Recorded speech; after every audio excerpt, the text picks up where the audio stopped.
Hello friends, आज हम Microsoft Excel 2010 में सॉर्ट एंड फिल्टर्स कमांड का यूज करना सीखेंगे। Sort and filter command home tab के एडिटिंग ग्रुप में होती हैं।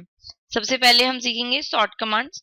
सॉर्टिंग जो है वो टू टाइप्स की होती है, इधर असेंडिंग एंड डिसेंडिंग ऑर्डर, यानी कि ए टू जेड और जेड टू ए। आप जिस भी लिस्ट पर सॉर्टिंग अप्लाई करना चाहते हैं, सबसे पहले हम उस लिस्ट को सेलेक्ट करेंगे। आप यहाँ पर ये ध्यान रखेंगे कि जो हमने लिस्ट है वो पूरी की पूरी सेलेक्ट करनी है, यानी कि जो यहाँ पर अब आपको तीन जो है कॉलम्स दे रखे हैं, name, marks one and marks two, तो आप इस पूरी लिस्ट को सेलेक्ट करेंगे। यहाँ से जो है सॉर्टिंग उसी सेल पे अप्लाई होती है, यानी कि उसी कॉलम पे अप्लाई होती है जो हमारा एक्टिव कॉलम होता है। यहाँ पे जो नेम है वो हमारा एक्टिव कॉलम है, आप देख रहे हैं कि ये व्हाइट मार्क से शो हो रहा है, तो जो नेम है यहाँ पर वो एक्टिव कॉलम है। अब जो सॉर्टिंग है वो हमारी नेम पर अप्लाई होगी, तो हम यहाँ से हम एडिटिंग ग्रुप पे सॉर्ट एंड फिल्टर कमांड के ड्रॉप डाउन मेनू पर क्लिक करेंगे और यहाँ से करेंगे ए टू जेड, यानी कि जो हमारे नेम्स हैं वो ए टू जेड में सॉर्ट हो जाएंगे। इस पे क्लिक करेंगे तो आप देख रहे हैं यहाँ पे जो हमारे नेम्स थे एल्बर्ट, एलेक्स, ये जो है वो सॉर्ट हो चुके हैं। अगर आप इसे डिसेंडिंग ऑर्डर में सॉर्ट करना चाहते हैं तो अभी हम इसे कंट्रोल जेड करेंगे, यानी कि अंडू करेंगे अपनी लिस्ट को। फिर से हम अपनी लिस्ट को सेलेक्ट करेंगे। सेलेक्ट करने के बाद हम एडिटिंग ग्रुप से सॉर्ट एंड फिल्टर पर जाएंगे और यहाँ से करेंगे Z2A। जैसे ही आप Z2A करेंगे तो आप देखेंगे कि जो हमारे नेम्स थे, यानी कि जो हमारा एक्टिव सेल था, वो अब डिसेंडिंग ऑर्डर में सॉर्ट हो गया। तो इस तरह से हम असेंडिंग और डिसेंडिंग दोनों तरह से सॉर्टिंग जो है वो कर सकते हैं। नेक्स्ट जो है वो है हमारा कस्टम सॉर्ट। कस्टम सॉर्ट करने के लिए भी हमें सबसे पहले लिस्ट को सेलेक्ट करना होगा। सेलेक्ट करने के बाद हम यहाँ से कस्टम सॉर्ट पर क्लिक करेंगे। कस्टम सॉर्ट क्लिक करते ही हमारे सामने सॉर्ट का विंडो आएगा, जहां पे हम सबसे पहले देंगे हम किस कॉलम को सॉर्ट करना चाहते हैं, यानी कि सॉर्ट बाय। आपके पास तीन कॉलम्स हैं, name, marks one and marks two. आप जिस कॉलम के अकॉर्डिंग भी सॉर्ट करना चाहते हैं, लाइक हम मार्क्स वन के अकॉर्डिंग सॉर्ट करना चाहते हैं कि जिस भी बच्चे के मार्क्स वन के अकॉर्डिंग आप सॉर्ट करना चाहते हैं, आप मार्क्स वन पर क्लिक करेंगे। आप वैल्यूज के अकॉर्डिंग सॉर्ट करना चाहते हैं, सेल कलर, फॉन्ट कलर, जिस भी हम वैल्यूज के अकॉर्डिंग सॉर्ट करना चाहते हैं तो हम यहाँ से लेंगे सॉर्ट ऑन वैल्यूज। नेक्स्ट है ऑर्डर। ऑर्डर अगर आप लार्जेस्ट टू स्मॉलेस्ट करना चाहते हैं या स्मॉलेस्ट टू लार्जेस्ट करना चाहते हैं या फिर कस्टम लिस्ट करना चाहते हैं तो हम यहाँ से कर देंगे स्मॉलेस्ट टू लार्जेस्ट। ऊपर आपको ये लाइन दे रखी है माई डेटा हैज हेडर, और इस पे जो है वो चेक का साइन पुट है। अगर आप यहाँ से चेक का साइन हटा देते हैं तो ये जो हेडर है हमारे name, marks one and marks two, इनको भी सॉर्टिंग में इंक्लूड कर लेता है।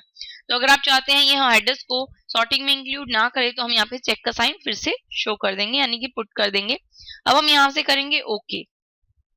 जैसे हम ओके करेंगे तो आप देखेंगे कि यहाँ पर जो डाटा है वो मार्क्स वन के अकॉर्डिंग सॉर्ट हो गया है। तो इस तरह से हम जो है पर्टिकुलर किसी भी कॉलम पे भी सॉर्टिंग अप्लाई कर सकते हैं। लाइक हम यहाँ पर अब मार्क्स टू के अकॉर्डिंग सॉर्टिंग अप्लाई करना चाहते हैं तो फिर से हम यहाँ से अपनी लिस्ट सेलेक्ट करेंगे। सेलेक्ट करने के बाद जो है अब हम यहाँ से एक बार इसे अंडू कर देते हैं। अंडू करने के बाद फिर से हम लिस्ट सेलेक्ट करेंगे,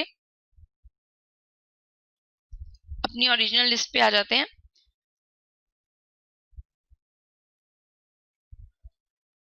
सेलेक्ट करने के बाद हम फिर से सॉर्टिंग एंड फिल्टर पर जाएंगे। सॉर्ट एंड फिल्टर में से कस्टम सॉर्ट पर जाएंगे। अब हम यहाँ से मार्क्स टू के अकॉर्डिंग सॉर्ट करना चाहते हैं या नेम्स के अकॉर्डिंग या मार्क्स टू के, हम यहाँ से मार्क्स टू क्लिक करेंगे, values smallest to largest, then okay. तो इस तरह से जो है आप देख रहे हैं कि अब जो सॉर्टिंग है वो मार्क्स टू पर अप्लाई हो गई है। तो इस तरह से हम किसी पर्टिकुलर कॉलम पर भी जो है वो सॉर्टिंग अप्लाई कर सकते हैं। अगर आप सॉर्टिंग अप्लाई करेंगे तो आप ये ध्यान रखेंगे बात कि जो सॉर्टिंग है वो आपको जब भी आप सेलेक्ट करेंगे तो पूरी लिस्ट को एक साथ सेलेक्ट करेंगे। अगर आप इस सॉर्टिंग करते वक्त अगर किसी एक पर्टिकुलर कॉलम को सेलेक्ट कर लेते हैं तो आपकी सॉर्टिंग जो है वो गलत हो जाएगी। लाइक हम यहाँ से अगर सॉर्टिंग सिर्फ नेम वाले कॉलम को ही सेलेक्ट करते हैं और सॉर्टिंग कर देते हैं इसकी, आप यहाँ से सॉर्ट कर देते हैं इसे ए टू जेड। जब भी आप इसे सॉर्ट करेंगे तो आप देखेंगे कि यहाँ पर जो है हमारे सामने एक वार्निंग मैसेज आएगा। इसमें आपको दे रखा है एक्सपैंड द सिलेक्शन, कि अगर आप यहाँ से अपनी सिलेक्शन को एक्सपैंड कर देते हैं तो ये सही ढंग से आपको सॉर्टिंग करके डाटा को पुट करके देगा। मगर अगर आप ये नेक्स्ट ऑप्शन आपको दिख रहा है continue with the current selection, अगर आप इस बटन पर क्लिक कर देते हैं और सॉर्टिंग करते हैं तो ये सिर्फ आपका जो सिलेक्शन लेगा सिर्फ नेम लेगा। अब हम यहाँ से एक बार कंटिन्यू विद करंट सिलेक्शन पर क्लिक करते हैं और सॉर्टिंग यानी सॉर्ट पर क्लिक कर देते हैं। तो आप देखेंगे कि यहाँ पर जो एल्बर्ट के मार्क्स है वो इसके सामने नहीं आए, बस जो नेम है वही आपके सॉर्ट हो गए हैं और आपकी पूरी लिस्ट जो है वो सॉर्ट नहीं हुई है। इस तरह से अगर जब आप सॉर्टिंग किसी पर्टिकुलर पे अप्लाई करते हैं, सिलेक्शन करते हैं, तो हमारी जो सॉर्टिंग है वो बिल्कुल गलत हो जाएगी, जो हमारी लिस्ट है वो गलत सॉर्ट हो जाएगी। तो इस तरह से जब भी हम सॉर्टिंग करेंगे तो हमें पूरी लिस्ट को एक साथ सेलेक्ट करना है, ना कि किसी पर्टिकुलर कॉलम को।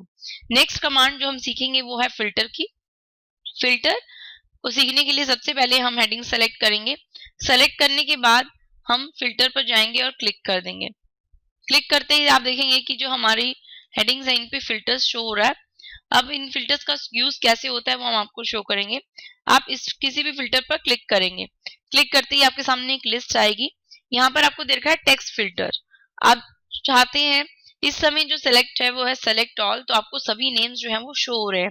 अगर आप किसी पर्टिकुलर नेम को लिस्ट में शो करना चाहते हैं, लाइक आप चाहते हैं जो अरमान है वो लिस्ट में शो हो, यानी कि जो बाकी हैं वो लिस्ट में शो ना हो, तो हम यहाँ क्या करेंगे, हम लिख देंगे अरमान।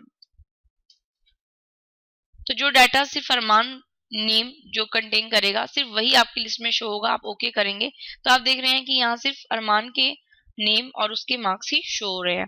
तो इस तरह से हम अगर किसी पर्टिकुलर नेम को शो करना चाहते हैं तो हम उसको फिल्टर यूज कर लेंगे। अब हम यहाँ से इस पे क्लिक करेंगे, इसके फिल्टर पे, और यहाँ अगर हम सेलेक्ट ऑल पर क्लिक कर देते हैं फिर ओके करते हैं तो आप यहाँ सभी मार्क्स और नेम शो हो सकते हैं, कर सकते हैं। नेक्स्ट, अगर आप किसी पर्टिकुलर मार्क्स को आप चाहते हैं जिन स्टूडेंट के मार्क्स 500 हैं सिर्फ उन्हीं के नाम शो हो, तो आप यहाँ पे क्या करेंगे, मार्क्स पे जाएंगे, मार्क्स 1 के फिल्टर पे जाएंगे और यहाँ से कर देंगे जिसकी रेंज भी क्या हो 500। तो यहाँ पर आप 500 करेंगे, देन ओके कर देंगे। तो जिस भी स्टूडेंट्स के 500 मार्क्स 1 होगा वो स्टूडेंट के नेम और मार्क्स आपको यहाँ पर शो होंगे। अगर आप फिर से सभी को शो करना चाहते हैं तो हम यहाँ से इस लिस्ट पर जाएंगे और यहाँ से कर देंगे सेलेक्ट ऑल, देन ओके, तो आपको यहाँ पर सभी मार्क्स शो हो जाएंगे। इस तरह से अगर आप मार्क्स 2 यानी कि अगर मार्क्स 2 वाला फिल्टर शो करना चाहते हैं, आप चाहते हैं कि वो स्टूडेंट जिनके मार्क्स 600 है सिर्फ उन्हीं के नाम शो हो, उन्हीं के मार्क्स शो हो, तो आप यहाँ से इस रेंज में लिख देंगे 600 और यहाँ से कर देंगे ओके। तो जिन भी स्टूडेंट के मार्क्स 600 होंगे वो यहाँ पर आपको शो होंगे। अगर आप फिर से सिलेक्ट ऑल करेंगे तो सिलेक्ट ऑल करते ही सभी मार्क्स नेम आपको शो हो जाएंगे। तो इस तरह से जो है हम फिल्टर अप्लाई कर सकते हैं। अगर आप फिल्टर को क्लियर करना चाहते हैं तो आप अपनी रेंज को सिलेक्ट करेंगे, फिर से आप एडिटिंग ग्रुप के सॉर्ट एंड फिल्टर पर जाएंगे और यहाँ से फिल्टर के आगे से चेक का साइन जो है वो हटा देंगे, तो आपकी लिस्ट से फिल्टर जो है वो रिमूव हो जाएगा। Thank you.